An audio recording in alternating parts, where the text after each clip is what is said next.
Hello. And I hope that you're having a fantastic start to your week and that you are feeling centered and at peace within yourself and in alignment. And I'm just really sending like beams and beams of love out there to whoever is listening to this.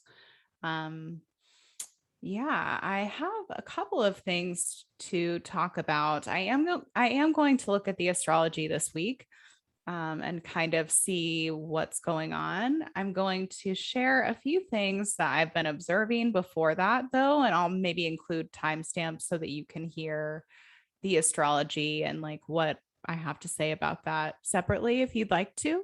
Um, and yeah, please feel free to disregard any of my thoughts and inner revelations. I think there's a type of person who this kind of content and this kind of message is going to reach, and and I'm comfortable with that. So yeah, feel free to to investigate for yourself what feels right within your being, because if there's anything that I feel like I'm quote unquote teaching, it's that one size or one perspective does not fit all. And that's what I'd like to get into a little bit today by talking about dogma and the Sagittarian shadow. You know, I am a Sagittarius rising. I definitely have like the desire to seek and the desire to like experience various consciousness states, and have have noticed that in all different let's say institutions or systems, there's just a lot of fucking dogma in this world. Like there really is. And and I was talking about this with my friend yesterday, who I hope to have on at some point to speak with me about just different things, because we always end up getting into these really juicy places that I like to get into in conversation.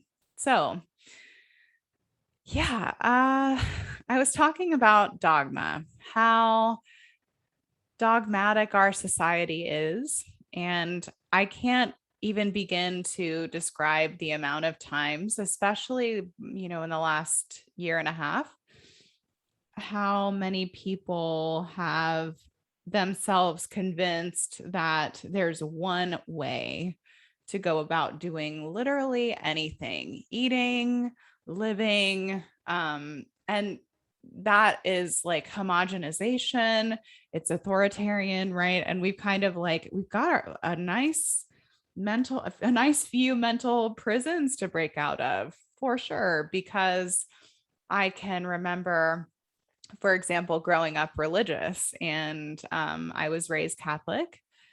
I made every Catholic sacrament before I was confirmed, and the bitchy rebel kind of that I am now, I was also then in my faith formation classes. And I would be like, well, how come women can't, arrive at a certain stature within the church? And, why does it have to be like this? I was that annoying kid in faith formation that wouldn't shut the fuck up and like was constantly asking questions about like about why, um and there were a couple of times where like whoever was leading faith formation would just have to say, because that's the way that it is, and just a lot of things about Catholicism did not sit right with me when I was young. I really felt a resonance with the sitting, standing, kneeling, with lighting candles, with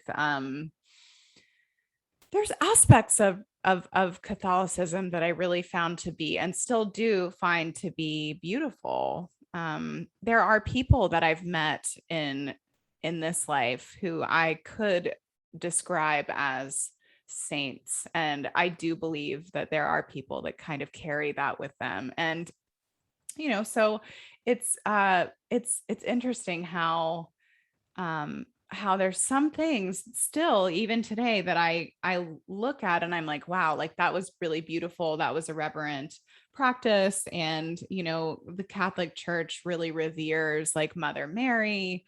And I thought that was cool at a certain point in time. And, so I don't know.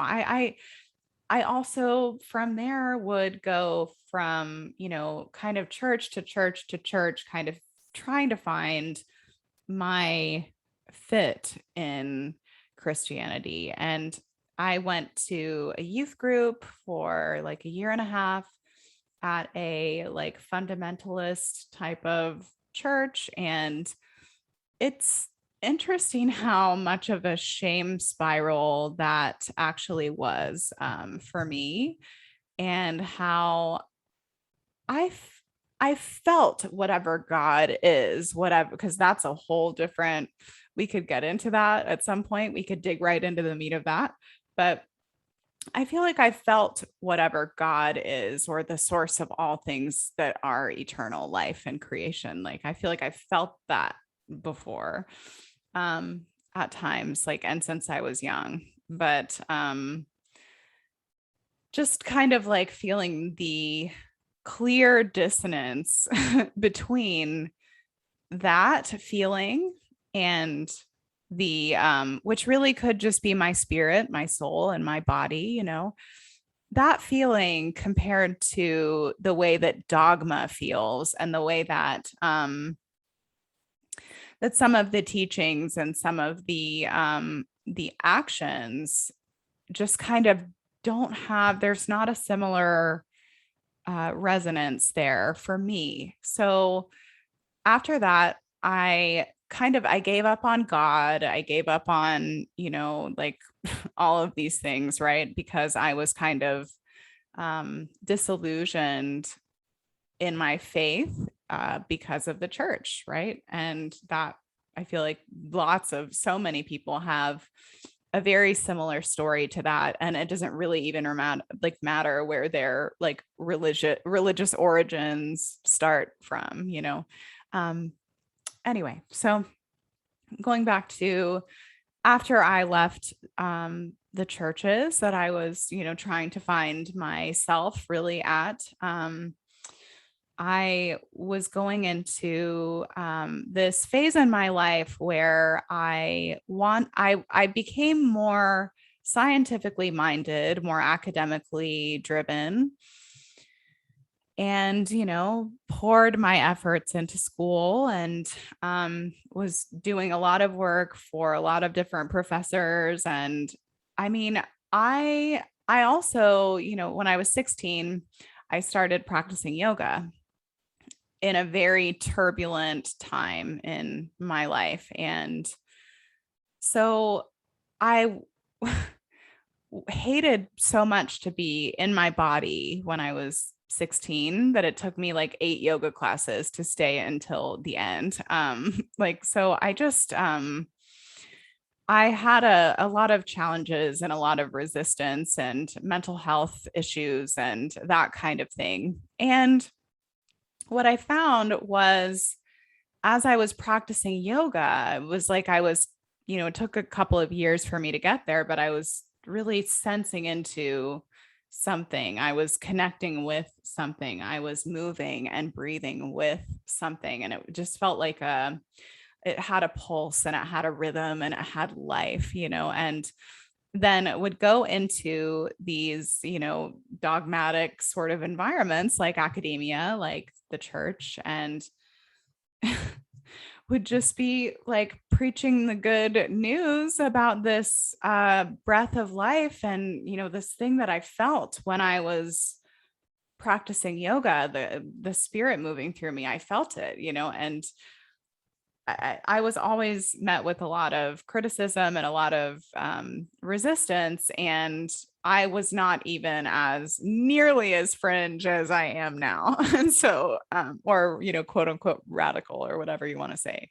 So I I noticed that in both of these environments, in religious institutions and in academia, there's a certain Sagittarian shadow that comes out where there's this assumption that we have it all figured out. We have everything, we know everything, that's the Sagittarian shadow.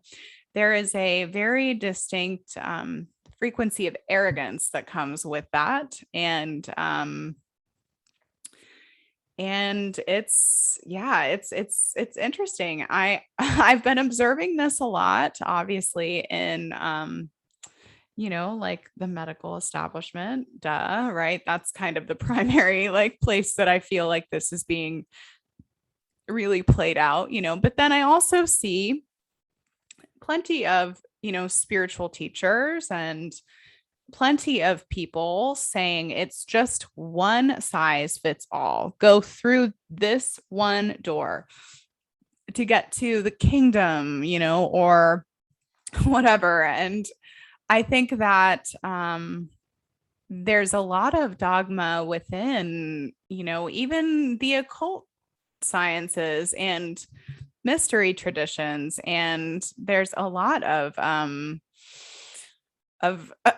dogma, like it has to be this way and not this way. And this one type of astrology system is perfect. It's what Jesus would have used, but every other astrology type is distorted. Distortion, and it's like we're really like getting to this space where we have so many ideological boxes that the amount of help we need mentally to be able to interact with one another and create peace. It's just, there's a lot, yeah.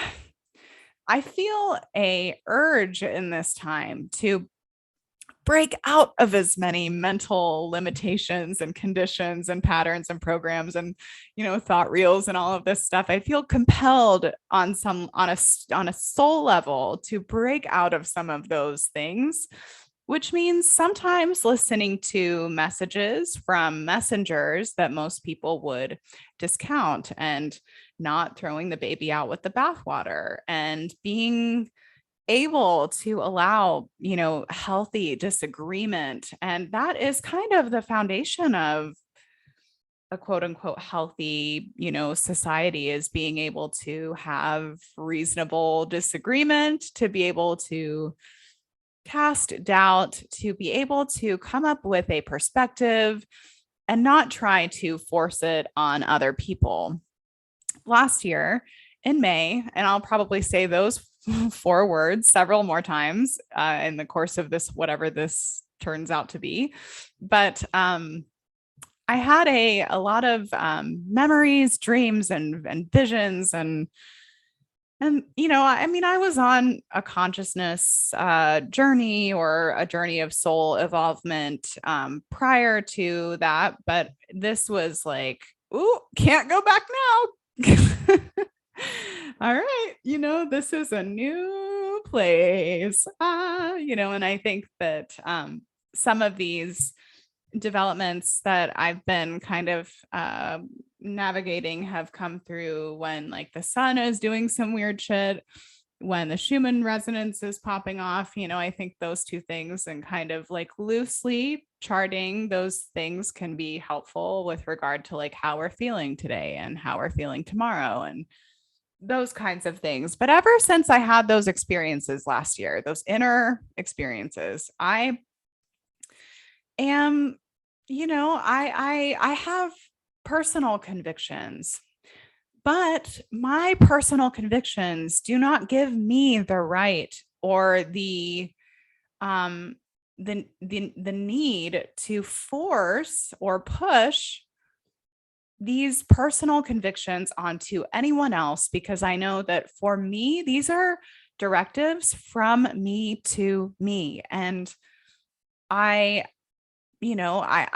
have to regard them as that. Sometimes I think other people could benefit from, some of my directives. And sometimes, I think that like it just, it's like we're all different. I mean, I know that on some level we're all one, and, we all go back to the same source at the end of the day. And, so really it's all just oneness. And, but oneness does not equal homogenization. Oneness does not equal erasure of difference, because we are in different bodies with very different genetics. I would even like, I would say that we probably don't know very much about our genetics as human beings in these bodies. I feel like the obfuscation runs a lot deeper than maybe we'd like to admit. But nonetheless, I think that, we all have different points of view, and we are all individual expressions. We're not all one from here in this density. Different people have different boundaries, different people have different experiences. And I think that the sooner that we're able to kind of to recognize when we are forcing a one size fits all type of mindset over anything, like over quote unquote ascension, that is also a very individual thing. And there's lots of like nooks, crannies, and twists and turns, and not it's I'm just getting a little bit just kind of like discouraged or restless with the amount of dogma that we have right now here. And I just like to kind of break that up any amount by sharing some of my experiences that have been dogmatic. And there's more. I have stories on stories on stories about this, but yeah, so that's just something that's been on my mind. It's been on my heart. I think that just the person that thinks that they know everything is no longer learning, and so they're basically just dead.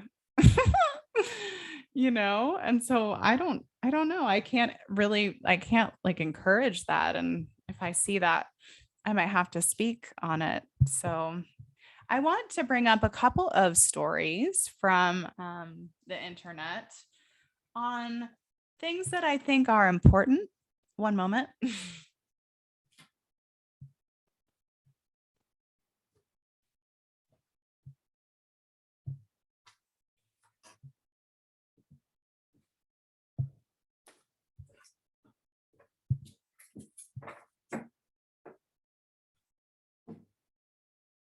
Oh, my cat wants to come inside.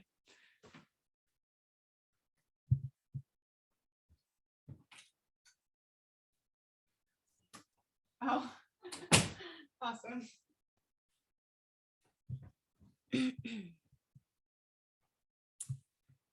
Okay, so I saw a couple of headlines and I just wanted to bring them to people's attention.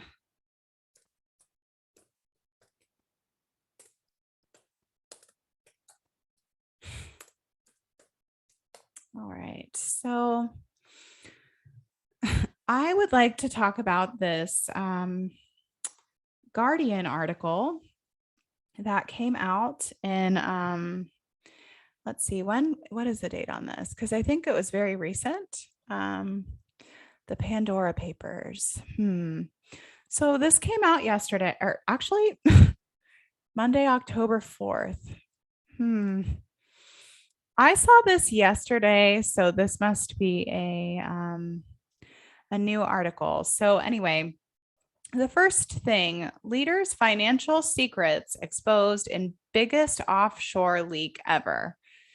Okay, so I'm just going to read a little bit of this article. It looks like it's written by, it doesn't say, it might say at the bottom.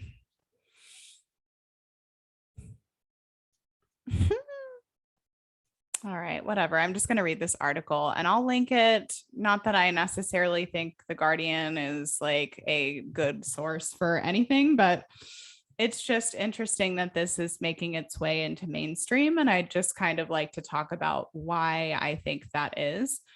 So, the secret deals and hidden assets of some of the world's richest and most powerful people have been revealed in the biggest trove of of leaked offshore data in history.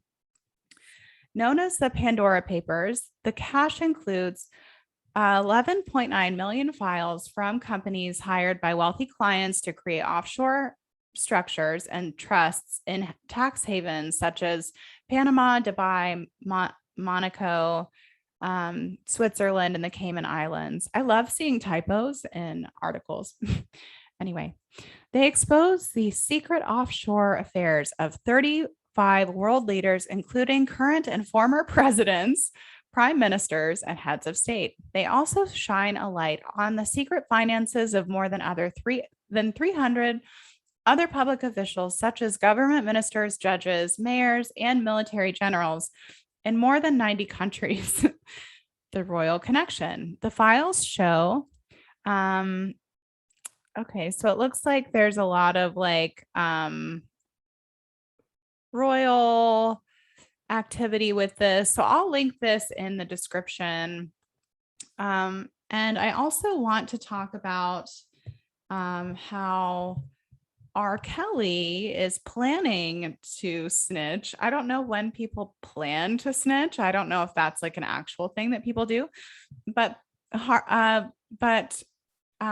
Kelly is planning to snitch on other Hollywood pedophiles. And so this is what I think about this right now, because it's an interesting time, right? Where, China just halted some stocks last night, and there's some really, really, really interesting financial activity. And like I said last week, there's a lot of like stuff coming out about insider trading, corruption within the Fed. All of that stuff is kind of like making its way out now. And, I think that it's just really like, I think that so it's kind of like the ploy where like the littlest people, the peasant class, gets kind of tricked into thinking that, because there's this corruption unveiling, and because, the quote unquote perpetrators of this corruption get like, maybe arrested. It's kind of like Harvey Weinstein in a sense, where, the pedophilia in Hollywood is very pervasive. And that's something that many, many, many, many, many people have spoken about over the course of years. And so that's very obvious. But Harvey Weinstein and only a couple of other people were the fall people for that. And I think that it's very similar to that, what's being unveiled in the financial industry. And, it also kind of looks like assuaging guilt before, certain countries face economic collapse potentially. And I just want us to keep our wits about us, that the one thing that I learned not to trust from my experiences in religion are saviors. At the end of the day, we are our own saviors, always, in all forms. So I really like, I rebuke the notion of an external savior. And so, yeah, I just think that like, I would be really mindful as we head into 2022 about our savior complexes and where we can kind of get hooked into that, like kind of hoping that something outside of us is going to, somehow avert disaster that was, set in motion. And it's like, I don't know. It's a very disempowering way to live. It has you always looking outside of yourself for what you need and, what your soul is calling for. So, yeah. I also, so those were the stories that I wanted to talk about. The Sagittarian shadow and the financial kind of corruption that's being unveiled and some of the scapegoating that we may see. Like we could see like both Fauci and Gates be scapegoated.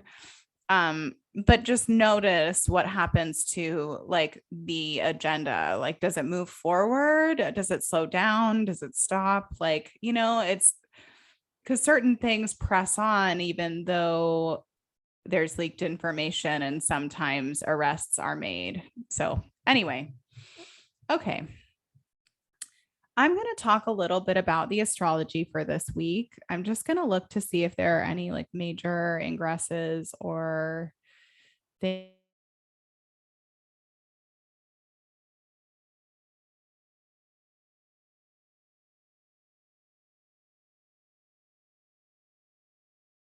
Not working properly again. Let's see if I can do anything about that.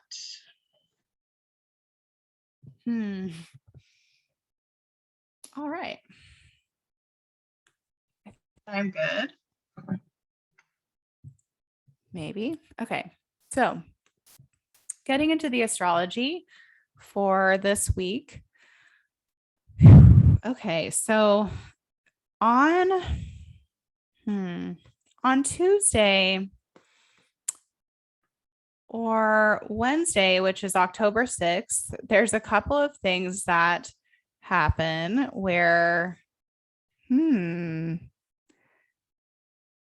interesting, where Pluto stations direct on October 6th. And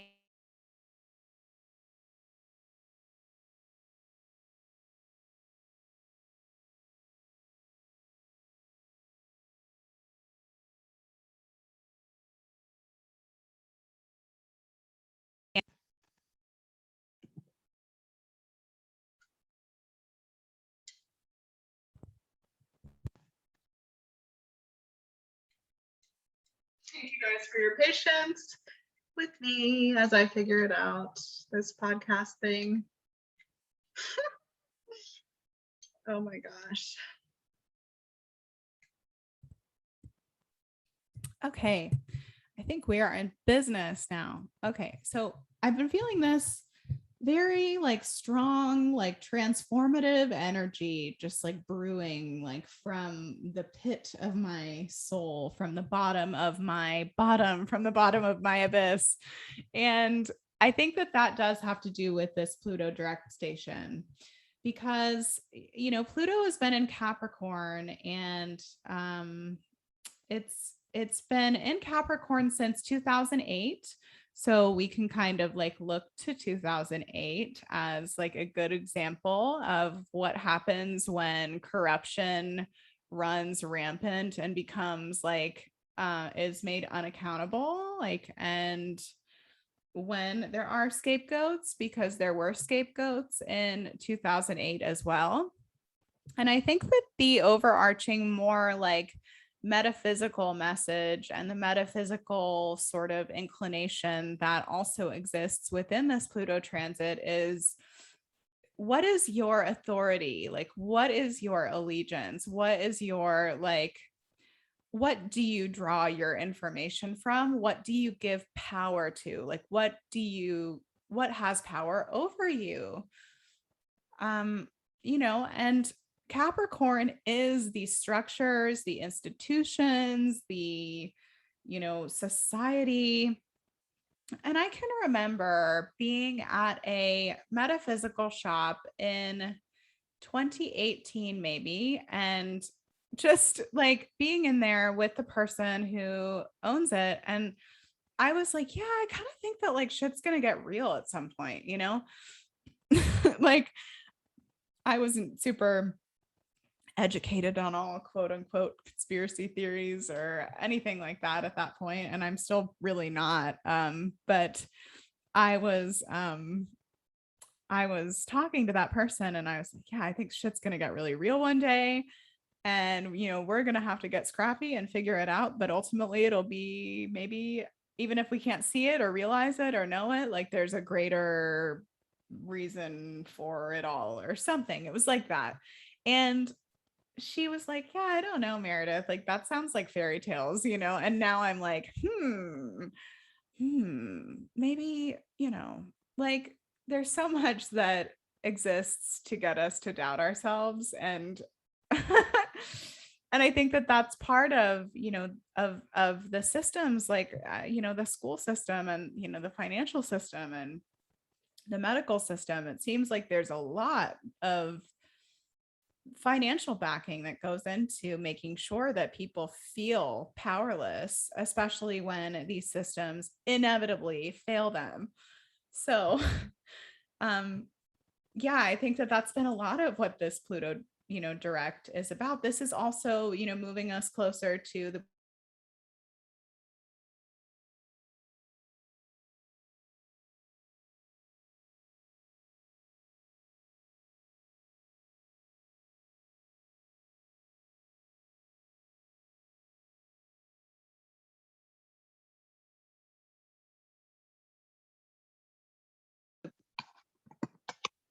okay. So there's definitely like this energy with the Pluto return next year that is kind of financially vulnerable, and doesn't look it doesn't look very good. I'm just going to be honest. It looks like, the fall of an empire. And in some ways, like, I have to remember that, like, I chose to be here in the US when that, whatever that is, happens. And I think that that 2022 is one of those years where, like, it's really individual how everyone experiences this. It's very individual. So I would say that yeah, it looks kind of vulnerable from a like conflict, or like a, an enemies kind of perspective. um and also when it comes to private property, and, and having private property and defending private property, it looks like, it looks like it's going to get pretty real in February. And then, as long as, like, there's a lot of really interesting activity too with Venus and Mars that comes through that time. And so, yeah, not great for the US as far as I can see. And I'm also just going based on observable things, and I think a lot of it depends on how we react to whatever it is, because there's a reason why the US is the most propagandized country in the world. There's a reason why there's shit in our food that, like, they don't even allow into Europe and other places. I mean, and I think that it has to do with whatever this is. So, good time to stand your ground with Pluto direct. And, it's going to start the ball rolling. It's going to get it moving. There's going to be like a domino effect of sorts. I would say that an impulse that comes out of this Pluto direct can be to destroy, mental structures or physical structures, or, to fight the power, or like whatever it is. It's like there's a lot of that coming in with this Pluto direct as well. But I would say for each person that is on a inner transformational journey, this is a catalyst. This is a catapult you forward. And so I hope that you use it for that, and, to kind of also get your spiritual house in order, and your physical house in order, your body, to kind of look at some of those things. And I think that this Pluto direct will be an impetus for many people to do just that. Also on October 6th, there is a new moon in Libra.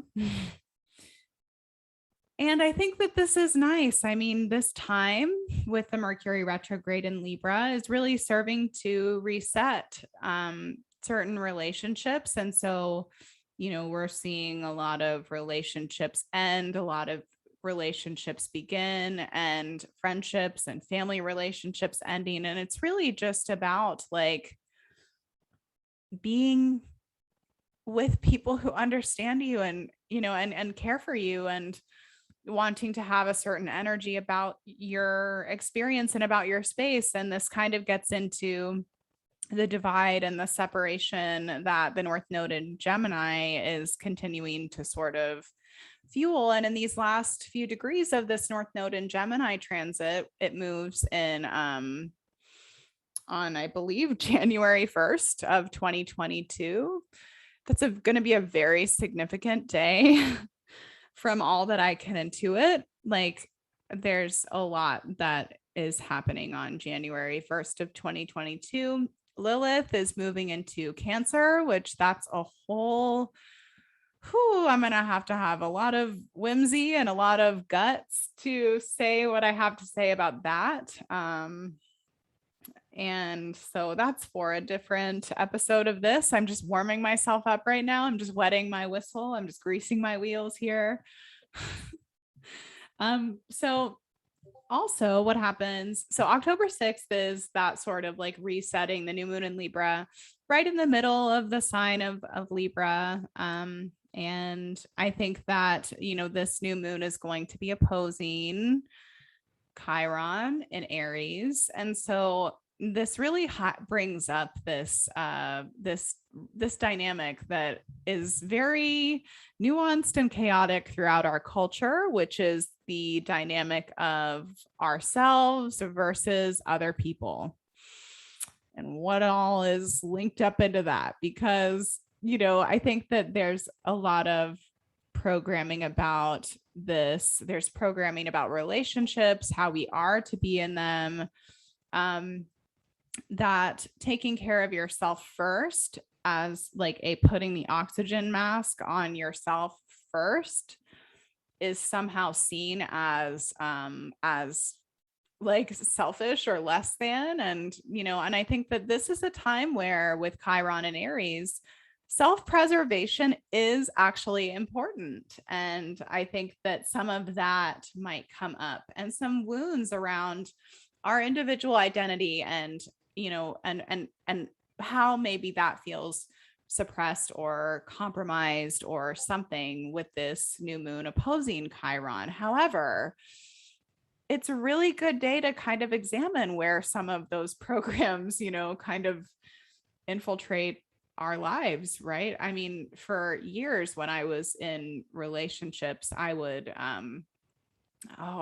give every part of myself to the other. And then I had a relationship where I was trying not to do that. And the fact that I was trying not to do that wasn't working for that person.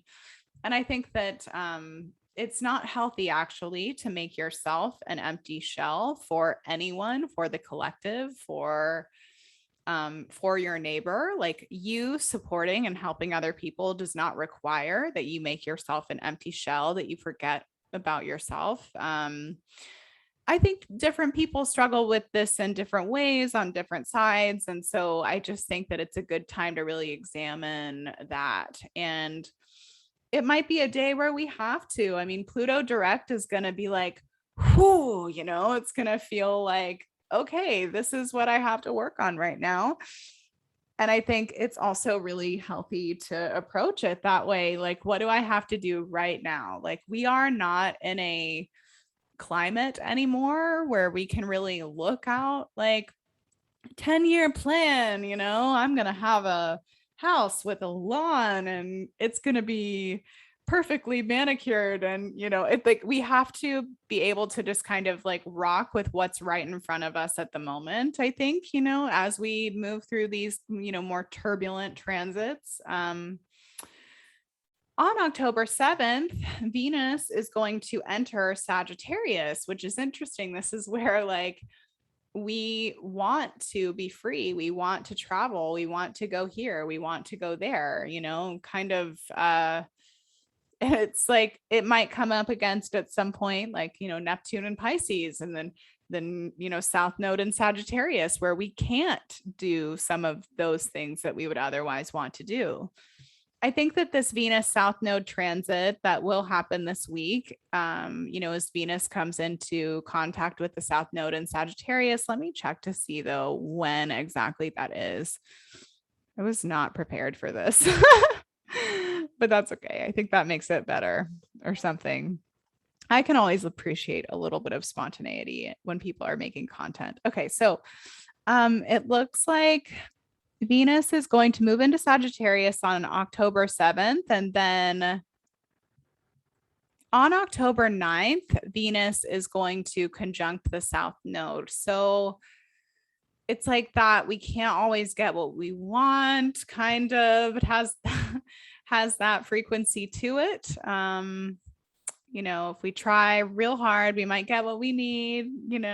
I don't know. I'm just making a joke about that song, but yeah. So I think that this Venus South Node conjunction is going to show us what we can let go of. I think that this is another sort of marker in the releasing karmic relationships, releasing expectations of where things are going. I think that that's a huge thing right now with Venus moving into Sagittarius in that conjunction. But Venus in Sagittarius is super freedom oriented. Nothing can hold it back or tell it what to do, or it's so that energy will be really awesome as it shows up. And yeah, on October 10th, Saturn is going to station direct. And then this is where the ball really gets rolling, I think, because all of these different planets have been direct, and now we kind of have this or have been retrograde, and we've been in kind of suspension or in the limbo. It almost feels like there have been aspects of this year that have been so stop start and so limbo, that I think the ball is starting to roll now. And October 10th, Saturn is going to station direct. And so this is where we start to have maybe more concentration, where things start to move forward in our lives. And, I think that Saturn has been in these early degrees of Aquarius, in the first decan of Aquarius, which is Saturn ruled. And so perhaps as Saturn moves into the next decan, which is where it was, where, and earlier this year in the summer, as it stationed retrograde. So perhaps we will see a little bit of the belt loosening effect. I don't know that for sure. I think that there's a couple of other things coming down the pike that will make the Rona seem a little bit futile. So, Saturn direct in Aquarius is where we'll want to start forging cooperation, communication. I would watch out for what the ruling class does, around that time. And yeah, just hold your ground, hold your line, whatever it is, just hold it. Okay. So yeah, and I would say that I'm going to look at the aspects now that are being made. See if there's anything else that speaks to me. Okay, so October 8th, there's going to be a Sun-Mars conjunction in Libra. So this is kind of I actually like how this aspect feels, even though I know the Sun and Mars both feel very uncomfortable in Libra. I know that the Sun and Mars are both opposing Chiron still at the time of this conjunction on October 8th. And, I think that this is going to really emphasize fairness and really emphasize concepts of true equality. And I think that this will also be, this could cause, irritability and this, it's when we let things like resentments or whatever build for a little while, and then we are like, fuck you, after we could have expressed those feelings weeks ago, but in totally different way. So I would say, watch how you're expressing yourself. I'll try to do the same. On October 9th, there's a Mercury Cazimi where Mercury is going to conjoin with the sun. And I would say that wherever you have Libra in your chart this week, this is the place to watch, to kind of see where some of these pieces fall. I think that October 9th could be a day where like truth unveils itself to you, however that happens. Like personal truths, about your microcosm and all that it involves. You'd have to see where all of these Libra planets are in your chart to kind of get more information about that. Okay, so also this week, Mercury is going to conjunct Mars, right? So it's that like really tight conjunction of Mercury, the sun, and Mars. So I would say, after the new moon, when Pluto stations direct, this week could feel like forward momentum. This would be a week where, like, if you've been thinking about like ending a relationship or walking away from something, you might just muster up the courage to do it. And that's always good when you decide that, you've had enough of whatever the thing is, and then you go do something else. And yeah, I don't really have any other things to share today, but if you've listened to this whole thing, thank you. You're awesome. And I look forward to connecting again. Thank you.